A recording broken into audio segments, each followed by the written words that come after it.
Hello दोस्तों, स्वागत है आपका सिंप्लीफाइड स्टडीज़ में। आज हम चैप्टर 2 का जो है आखिरी जो है टॉपिक पढ़ रहे हैं। ठीक है, अलजेब्रिक आइडेंटिटीज़।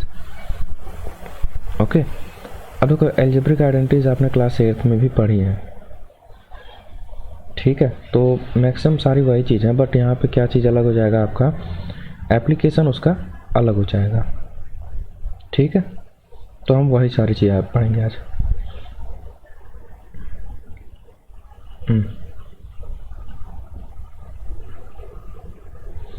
Algebraic identities. ठीक है, तो सबसे पहले हम देख लेते हैं कि आइडेंटिटीज़ है क्या क्या। ठीक है, आइडेंटिटी 1, उसके बाद से इनके ऊपर जो बेस्ड कुछ क्वेश्चंस करेंगे। ठीक है, सबसे पहले आइडेंटिटी आपका सिंपल x प्लस वाई का होल स्क्वायर, जिसको पता है a square x square plus 2xy plus y square. ठीक है, नॉर्मली ये a प्लस बी का होल स्क्वायर की तरह दिया होता है। ठीक, सेकंड x माइनस वाई का whole square, x square minus 2xy plus y square. Okay, third x square minus y square, x minus y x plus y. ठीक है, फोर्थ एक्स माइनस ए, या फिर यहाँ पे कर लो x plus a into x plus b. ये क्या हो जाएगा, x square plus a plus b x plus a b. ठीक है, फिफ्थ की बात करते हैं।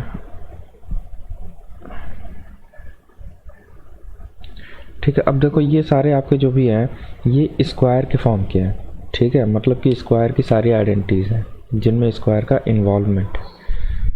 नेक्स्ट आपका हो जाता है एक्स प्लस वाई का whole cube, a cube plus 3xy x plus y plus y cube. किसी किसी बुक में जो है इसी को एक्सपेंड करके दिया हुआ है, बीच वाला term 3x square y plus 3x y square. ठीक है, तो उसमें चिंता करने की कोई दिक्कत नहीं है। देन x माइनस वाई का होल क्यूब,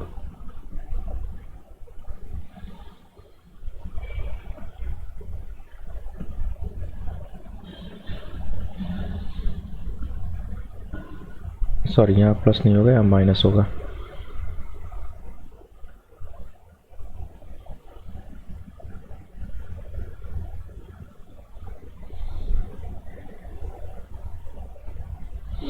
ठीक है, माइनस वाई क्यूब हो, क्योंकि क्यूब में आपका जो है माइनस साइन का माइनस साइन ही रहता है। माइनस साइन का अगर क्यूब करोगे तो माइनस साइन ही आएगा। ठीक है, तो ये चीज़ ध्यान रखना।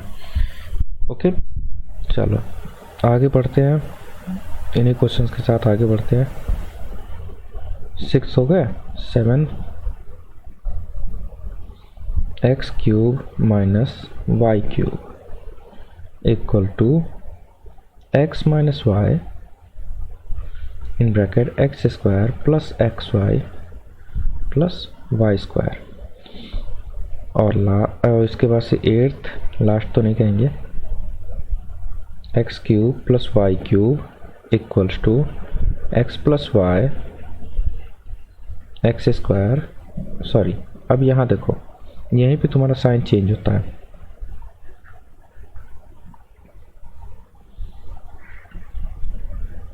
Minus x y plus y square. ठीक है, तो यहाँ देखो एक चीज़ रिजेम्बलेंस यहाँ देख सकते हो कि जो साइन यहाँ पे है मेन में, वही साइन बाहर भी रहेगी। ठीक है, और जो साइन, ठीक है ना, और अंदर की जो एक्स वाई की साइन है वो गवर्न होगी उसी साइन से कि अगर वो नेगेटिव है तो अंदर पॉजिटिव होगा और बाहर बाहर प्लस में तो अंदर माइनस में होगी, ठीक है। तो ये केवल रिजेम्बलेंस याद रखना, ठीक। 9th x cube plus y cube plus z cube minus 3xyz, ये इक्वल टू होता है x plus y plus z in bracket x square plus y square plus z square minus x y minus y z minus z x, ठीक है। ये चीज़ें दी होती हैं। एक और जो आपका बचता है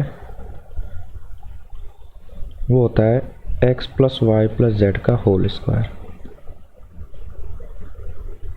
और ये होता है simple x square plus y square plus z square plus 2xy 2yz plus 2zx, ठीक है।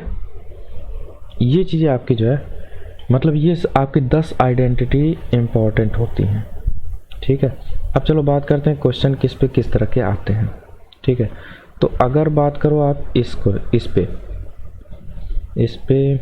पे इन दोनों पे आपके नॉर्मल क्वेश्चन जो डायरेक्टली आते हैं, ठीक है। कोई ज़्यादा आपका घुमाने की जो उसमें ज़रूरत ही नहीं है, ओके, ठीक है। फिर उसी तरह से आपका जो है इस पे इन दोनों पे आपका डायरेक्ट क्वेश्चन आते हैं, ठीक है, कोई उसे घुमाने की ज़रूरत नहीं है। तो अब बचते हैं कि मेन क्वेश्चन आपके आते किस पे, ठीक है। तो वो है आइडेंटिटी थर्ड फोर्थ, ठीक है, थर्ड फोर्थ आपका 7th 8th 9th, ठीक। और 10th पे भी डायरेक्ट क्वेश्चन आते हैं, कोई ज़्यादा इसमें घुमाता नहीं है, ठीक है। तो ये 5 आपकी आइडेंटिटीज है जिस पे जो आपके क्वेश्चंस बनते हैं और एप्लीकेशन के तौर पे उन्हें दिया जाता है, ठीक है। तो चलो एक एक हम क्वेश्चन देख लेते हैं। फॉर एग्जांपल मान लो कि अगर आपको कह दे कि without doing any calculation, without doing actual calculation,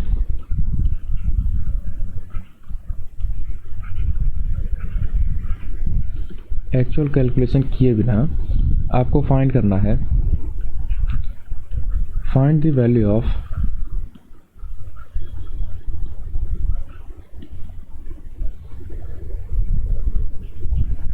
105 into 107, ठीक है। अब देखो इनका कहना होता है कि एक्चुअल कैलकुलेशन नहीं करना है, तो एक्चुअल कैलकुलेशन का मतलब होता है कि इनको डायरेक्ट मल्टीप्लाई नहीं करना है, और तो डायरेक्ट मल्टीप्लाई करने से भी उतने ही टाइम में आएगा आंसर, और ऐसे करने पे भी उतने ही टाइम से आएगा। बट फिर भी अगर इन्होंने कहा एक्चुअल कैलकुलेशन नहीं तो नहीं करना है भाई, ठीक है।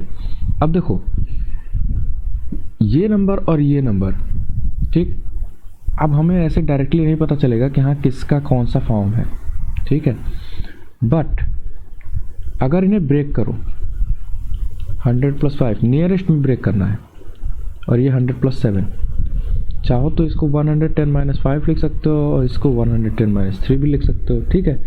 बट हम ऐसी वैल्यू लेंगे जिसका हमें कैलकुलेट करना आसान हो, ठीक है। स्क्वायर क्यों कहा मैंने स्क्वायर? अब देखो यहाँ पे भी 100 है, यहाँ पे भी 100 है, दोनों ही कॉमन, बीच में मल्टीप्लिकेशन, ये अलग ये अलग, फॉर्म कौन सा बन रहा है? फोर्थ आइडेंटिटी, ठीक है। तो फोर्थ आइडेंटिटी बन रहा है तो वही आइडेंटिटी यहाँ पे लगाई जाएगी। अब देखो कैसे लगेगी वो, 100 + 5 100 + 7, ठीक है। एक्स का square plus a + b into x plus a into b, ठीक। 100 स्क्वायर 10,000 प्लस 1200 प्लस 35 1 1 2 3 5, ठीक है, तो ये आपका डायरेक्ट आंसर, मतलब यहाँ से ये इसके आंसर हो जाएगा। ठीक है, दूसरे टाइप का क्वेश्चन ले लेते हैं इसी में, मतलब इसी आइडेंटिटी के बेस पे। सपोज कर लो अब यहाँ पे है 94 इंटू 105। अब इस क्वेश्चन में देखो 94 है, इसको अगर जो है ब्रेक करो तो सिंपल 100 प्लस 5 में तो आ जाएगा ये। बट अगर इसकी हम बात करें तो ये तो जाएगा 100 माइनस 6 में ना। ठीक है, अभी भी जो चीज़ें वही है, कोई ज़्यादा जो है घबराने की दिक्कत नहीं है। बस अब यहाँ पे ए की वैल्यू क्या हो जाएगी -6 और बी की वैल्यू क्या हो जाएगी +5। ठीक है, क्योंकि देखो हम क्या लेते हैं हमेशा x प्लस ए से कंपेयर करते हैं ना, तो ए की वैल्यू के साथ इसकी साइन भी तो आ जाएगी। ठीक है, तो अब देखो क्या हो जाएगा, पहले तो ब्रेक किया 100 माइनस 6 और 100 प्लस 5 में, फिर उसके बाद से क्या होगा 100 स्क्वायर प्लस ब्रैकेट में -6 plus 5 into 100 plus -6 into 5, 10,000 plus -1 into 100 minus 30, 10,000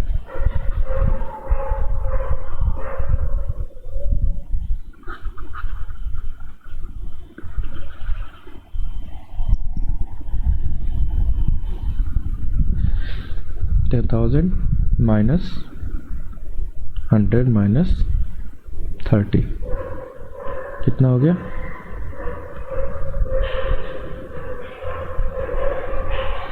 ठीक है। सॉल्व करोगे तो कितना आ जाएगा, सॉल्व करने पे कितना आ जाएगा,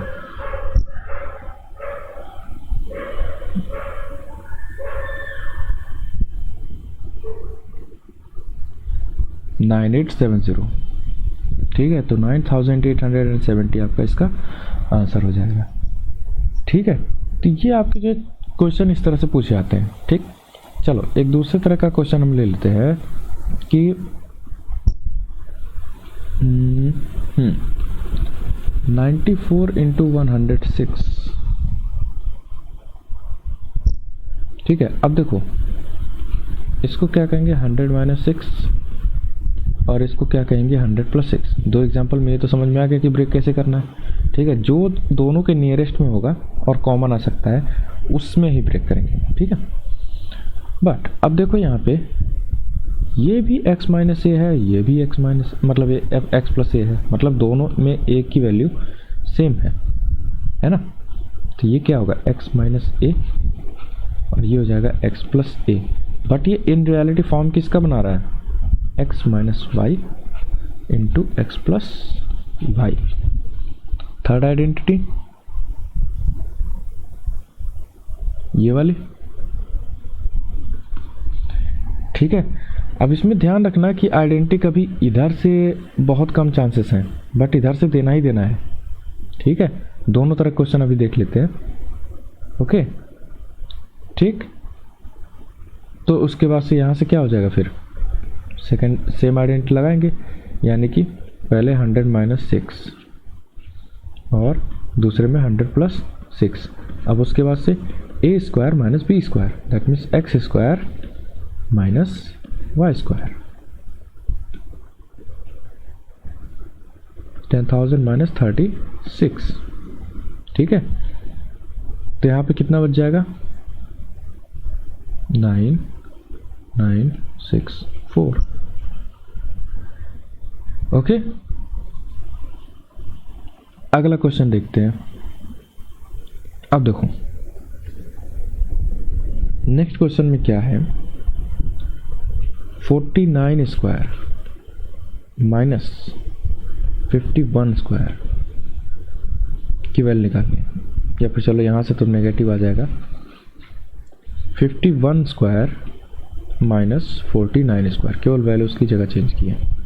ठीक है, इससे आंसर अब प्लस में आएगा। ठीक, अब देखो ये फॉर्म किसका है, जो अभी हमने ऊपर पढ़ा है, x square minus y square का, ठीक है। तो ये ब्रेक किस में होंगे, x minus y into x plus y. अब देखो यहाँ पे होल स्क्वायर फॉर्म करके दिया हुआ है, कई जगहों पे ये स्क्वायर फॉर्म करके देते नहीं है, ठीक है, तो वो ध्यान रखें, लेकिन वो चीज़ वेरिएबल में होती है, नॉर्मली आपका जो है नंबर न्यूमेरिकल वैल्यूज़ में नहीं होती है, ठीक है।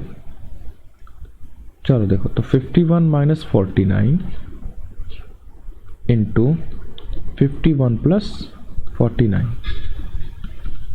यहाँ क्या आ जाएगा 2 इंटू, अब देखो 51 और 49 ऐड करोगे तो आ जाएगा 100, दैट मीन्स 200, ठीक है। तो ये आपका जो है इस तरह के क्वेश्चंस आपके आते हैं, ओके। चलो नेक्स्ट क्वेश्चन देखते हैं हम। इसमें कह देता है, अब जैसे कि मान लो कह रहा है इफ, ठीक है, if x plus y equals to 7, देखते रहना, if x plus y equal to 7 and x y equals to 10, ठीक है, x plus y equal to 7 and x plus y x y equal to 10, then find the value of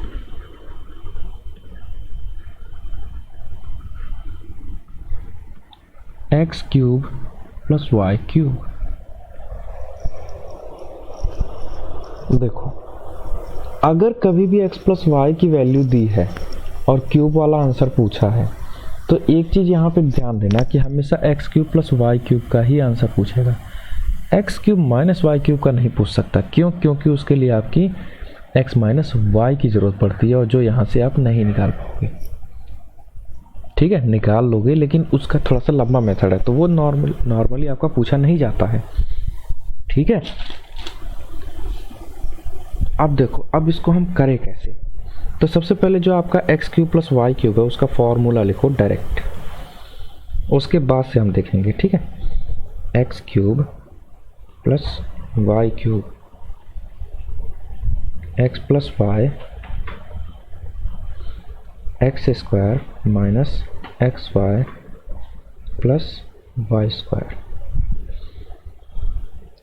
इसमें देखो आपको ये value पता है, ये वैल्यू पता है, बट ये भाई साहब और ये भाई साहब, ये दोनों तो अननोन है, पता नहीं कहाँ से आ गए ये, है ना। और जब तक इनकी वैल्यू नहीं पता चलेगी, इनकी आइडेंटिटी नहीं पता चलेगी, मतलब ये कौन है, इनका आईडी कार्ड वगैरह तो पता होना चाहिए। भाई तुम हमारे देश में घूम रहे हो, तुम्हारे पास आईडी नहीं है, कैसे घूम रहे हो, ठीक है। तो हमें कुछ इन्वेस्टिगेशन करनी पड़ेगी इसकी आईडी निकालने के लिए, ठीक है। तो अब जरा सोचो कैसे इन्वेस्टिगेशन कर सकते हो, इन्वेस्टिगेटर की तरह अगर दिमाग लगाना चाहो कैसे लगाओ, ठीक है, कैसे लगाओगे। आईडी निकालनी है इसकी। अब देखो, ये दोनों मिलते किस में है, पहली चीज़ 3 आइडेंटिटीज में मिलते हैं, फर्स्ट, सेकंड, थर्ड, जिसमें है एक्स प्लस वाई का whole square, x minus y का whole square, x square minus y square, ठीक है। तो देखो, x square minus y square नहीं ले सकते, क्यों? क्योंकि वाई प्लस में है। उसी तरह से एक्स माइनस वाई का होल स्क्वायर नहीं ले सकते, क्यों? क्योंकि एक्स प्लस वाई की वैल्यू दी है। तो मतलब ले किसको सकते हैं, एक्स प्लस वाई के होल स्क्वायर को, है ना। बस हो गया यहाँ से, ठीक है। देखो, हम लेंगे एक्स प्लस वाई का whole square, x plus y से हम पूछताछ करेंगे, ठीक है। इतना पीटेंगे उसे, ठीक है, कि मजबूर होगा बताने की कि हमारे साथ एक और ले आओ, तब जाके हम राज उगलेंगे, ठीक है। ले आए, चलो आगे करते हैं। ये हो गया x square plus 2xy plus y square. खुद को भाई साहब ने जो है इवॉल्व कर लिया, हमें क्या फ़र्क पड़ता है, हमें तो आंसर चाहिए, ठीक, x square plus 2 into 10 plus y square, है ना। देखो एक्स वाई की वैल्यू दी हुई है, जिसमें भैया ने इवॉल्व किया, सोचा कि बच जाएंगे। हमें एक तो वैल्यू उनकी पहले से पता है, हमने उसको इंसर्ट किया। 49 equal to x square plus y square plus 20। यहाँ से x square plus y square की वैल्यू कितनी आ गई? 29। ठीक है, कितना भी इवॉल्व हो लें बच तो पाएंगे नहीं। ठीक है, चलो तो अब क्या क्या मिल गया तुम्हें? x प्लस वाई 7 है, एक्स वाई 10 है, और x square plus y square 29 है। अब फॉर्मूला रखते हैं।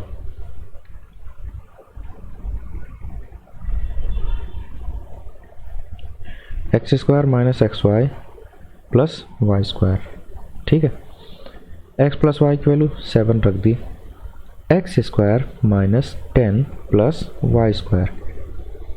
ठीक है, हो गया, इक्वल टू 7 इंटू, अब देखो x square plus y square एक साथ लिए जा सकते हैं।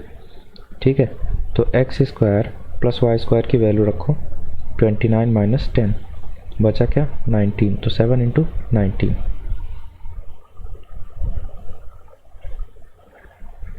133। ठीक है, तो ये आपका x cube plus y cube की वैल्यू हो जाएगी। ठीक, इसी में जो सबसे ट्रिकी क्वेश्चन जो होता है, जो बहुत मतलब होता सिंपल है, ठीक है, बट थोड़ा सा ट्रिकी होता है, कि दे देता है कि x प्लस 1 अपॉन एक्स की वैल्यू आपकी दी हुई है 2। Find the value of x square plus 1 upon x square, x cube plus 1 upon x cube, x power 4 plus 1 upon x power 4। इस तरह के क्वेश्चन होते हैं। ठीक है, अब देखो डायरेक्टली ये निकल जाएगा कैसे? इसका दोनों साइड का स्क्वायर करके। ये कैसे निकल जाएगा? इसके दोनों साइड का क्यूब करके। बट अगर इसकी बात करोगे तो कैसे निकलेगा? ब्रेक कर दो ना, एक्स पावर 4 है, इसको क्या लिख सकते हो? एक्स स्क्वायर का होल स्क्वायर। आप समझ में आया? यानी कि इसका स्क्वायर करके ये चीज़ निकलेगी। ठीक है, घर पे एक बार ट्राई करना इसे। ठीक, मैं बता देता हूँ। स्क्वायर करोगे फर्स्ट टाइम में तो एक्स स्क्वायर प्लस 2ab यानी 2 into x into 1 upon x plus 1 upon x का स्क्वायर इक्वल टू 4। दोनों साइड का स्क्वायर हो रहा है, ध्यान रखना। यहाँ से देखो एक्स एक्स कट गया, बचा इधर 2, उसको उधर भेजा गया। X square plus 1 upon x square equal to 2 आ गया, ये भी आ गया। यहीं से मैं डायरेक्टली जो है आपका 3rd निकाल दे रहा हूँ। Squaring both side again,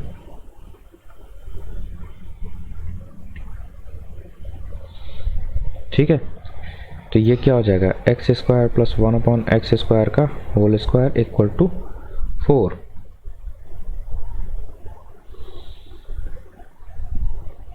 x power 4 plus 2 into x square into 1 upon x square into 1 upon x power 4, sorry plus 1 upon x power 4 equals to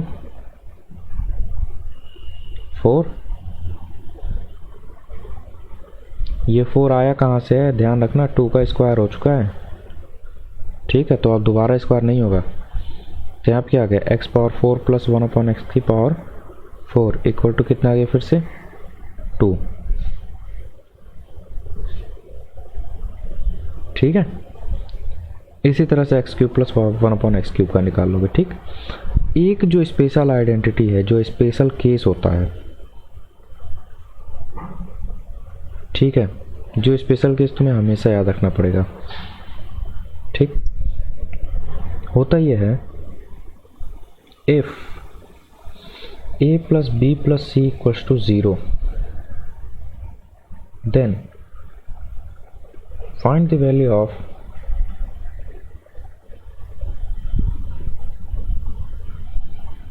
A cube plus b cube plus c cube. बहुत ही famous question है ये, ठीक है। अब देखो a cube plus b cube plus c cube एक ही फॉर्मूले में आपको मिलेगा भी। वो फॉर्मूला क्या होता है? -3abc। देखो कभी भी इस चीज़ से मत जाए घबराना, क्या मतलब कि केवल ये a cube plus b cube plus c cube दिया है तो हम कैसे ये वाला फॉर्मूला लगाएंगे। कोई दिक्कत नहीं है, ठीक है। पहले तुम लिखो तो उसे, स्टेप तो लो। A plus b plus c in bracket a square b square plus c square minus a b minus b c minus c a. ये वाली पर्टिकुलर वैल्यू क्या है? 0। और यही चीज़ मल्टीप्लाई हो रही है किसमें? इस पूरे में। तो ज़रा सोचो, 0 में किसी का मल्टीप्लिकेशन होने पे आंसर क्या आता है? 0। तो यानी कि यहाँ पे a cube plus b cube plus c cube minus 3abc की वैल्यू क्या आएगी? 0। इसका मतलब कि a cube plus b cube plus c cube value क्या आ जाएगी? 3abc, ठीक है। ये केस आपको ध्यान में रखना होगा क्योंकि क्वेश्चन इस पे बहुत सही सही पूछते हैं, ठीक है। लोगों को लगता है कि मतलब कि यहाँ एक्चुअल कैलकुलेशन करनी पड़ेगी, बट होती नहीं। जैसे कि एग्जांपल लेता हूँ, find the value of -15 cube plus 10 cube plus 5 cube, ठीक है। छोटा सा है, तुम क्या सोचोगे कि हाँ जल्दी से करके जो आंसर लिख दें, ठीक है। बट ज़रूरत क्या है? सिंपल सा, ज़रूरत क्या है ना।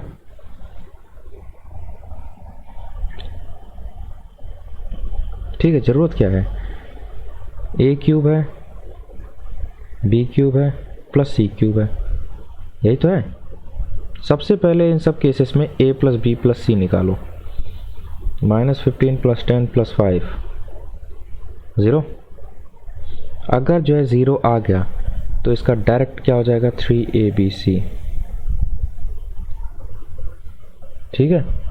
डायरेक्ट है 3abc, और 3abc आया तो कितना हो जाएगा? 3 इंटू ब्रैकेट में -15 इंटू 10 इंटू 5, बस हो गया। -2250, ये तुम्हारा आंसर हो गया, ठीक है। तो क्वेश्चन इसी टाइप के आते हैं, कोई ज़्यादा टफ नहीं आता है, कोई ज़्यादा जो है ट्रिकी नहीं आते हैं। सारे क्वेश्चन इसी तरह के आते हैं, बस जो स्पेशल केस मैंने बताया लास्ट में वो इम्पॉर्टेंट है, ठीक है। तो इस तरह के ये आपके अलजेब्रिक आइडेंटिटीज़ में आते हैं, ठीक। अब यहाँ पे आपका जो है चैप्टर हो गया है ख़त्म, ठीक है। तो अब देखो, अब आपको करना क्या है, ठीक है। बेसिकली आपको यहाँ पे आप करना क्या है? आपको क्या करना है कि आपको पहले सारे कॉन्सेप्ट को एक बार दोबारा देखना है, ठीक। कॉन्सेप्ट्स को दोबारा देखना है। इसके बाद से आप प्रैक्टिस करोगे एग्जाम्पल्स को, सारे एग्जाम्पल्स प्रैक्टिस कर जाओ। अगर मान लो कि जो तुमने साथ साथ में प्रैक्टिस किया भी है तो उसको दोबारा कर लो, सेकेंड टाइम भी करो, ठीक है, बिना देखे। उसके बाद से एक्सरसाइज के हर एक क्वेश्चन को लगाते जाओ। हर एक क्वेश्चन का मतलब कि जैसे कि एक क्वेश्चन के 6 पार्ट हैं, हर क्वेश्चन के पार्ट को लगाओ, हर एक क्वेश्चन के पार्ट को, ठीक है। ऐसा नहीं कि कोई क्वेश्चन छोड़ दो, कोई क्वेश्चन नहीं छोड़, मतलब करो, सारे लगाओ। उसके बाद से जब एनसीईआरटी हो जाए, तकरीबन अगर 2 टाइम्स आपका एनसीईआरटी हो जाता है, ठीक है, 2 टाइम्स अगर आपका हो जाता है, तब आप मूव करो किसी अदर बुक पे, ठीक है। चाहे वो आर.डी. शर्मा हो या फिर आपका आर.एस. अग्रवाल हो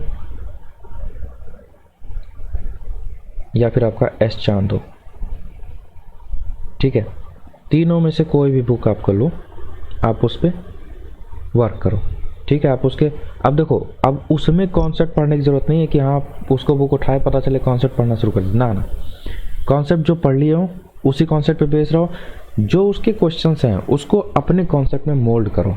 मोल्ड करो का मतलब कि जो है कि उसको देखो कि तुम अपने कॉन्सेप्ट में कैसे कर सकते हो, ठीक है। तो वही चीज़ आपकी होती है, आपका क्या कहते हैं, मास्टरी का यूज, ठीक है, जो आपने जो है अपने कॉन्सेप्ट में जो है मास्टरी की है, उसको आप कहीं पे कहाँ पे मतलब किसी भी जगह पे कैसे यूज़ कर सकते हो। ठीक है, बोर्ड्स में आपका कभी भी एनसीईआरटी से क्वेश्चन नहीं आते हैं एग्जैक्ट नहीं आते हैं। ठीक है, ध्यान देना, एग्जैक्ट नहीं आते हैं, वो बेस होते हैं एनसीईआरटी पे। ठीक है, एनसीईआरटी क्यों लिया जाता है? एनसीईआरटी इसलिए कहा जाता है क्योंकि देखो एनसीईआरटी में कई सारी चीज़ें होती हैं जो कि आपकी छुपी होती है। ठीक है, एनसीईआरटी में कई सारी ऐसी चीज़ें होती हैं जो कि आपकी लिंकअप होती हैं आपके पिछले क्लास से और दूसरे कॉन्सेप्ट से। ठीक है, तो हमें ज़रूरत होती है उस कॉन्सेप्ट को पढ़ना। ठीक है, तो इसलिए एनसीईआरटी को ज़रूरी माना जाता है। ठीक है, लेकिन अगर तुम्हें कोई कहता है कि सारे क्वेश्चन एनसीईआरटी से ही आते हैं, उसके कहने का ये मतलब नहीं होता है कि एग्जैक्ट क्वेश्चन एनसीईआरटी से आते हो। कहने का मतलब ये होता है कि कॉन्सेप्ट उसका एनसीईआरटी का होता है, बट क्वेश्चन वो कहीं से भी दे सकता है। ठीक है, तो ये ध्यान रखना, तो हमेशा प्रैक्टिस करते रहो। ठीक है, चलो नेक्स्ट लेक्चर में हम चैप्टर 3 पढ़ेंगे। ठीक है, चलो तब तक के लिए ध्यान रखो।